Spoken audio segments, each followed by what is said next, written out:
या नगरपालिकेमध्ये सत्ताधीश कोण आहे गेले 31 वर्ष? 31 वर्षामध्ये निरंकुश सत्ता या शहराने त्यांना बहाल केली, या शहरातल्या नागरिकांनी बहाल केली. त्याचा उत्तर आणि त्याचा परिणाम काय झाला? काय दिला त्यांनी आपल्याला? त्यांनी आपल्याला खड्डेमय रस्ते, नाल्यांची अवस्था, त्या रस्त्यामध्ये नाले आहेत का, नाल्यात रस्ते आहेत अशी अवस्था. मोकळा प्लॉट दिसला की त्याला कंपाऊंड मारणारी टोळी 31 वर्षात तयार झाली.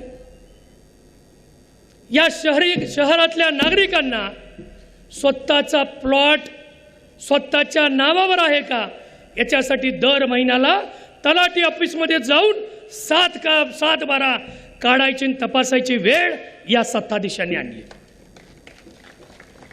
ही दुरवस्था कशामुळे आली? 31 वर्षामध्ये या नागरिकांनी विश्वासानं तुमच्या खांद्यावर मान टाकली. काय मिळालं आम्हाला?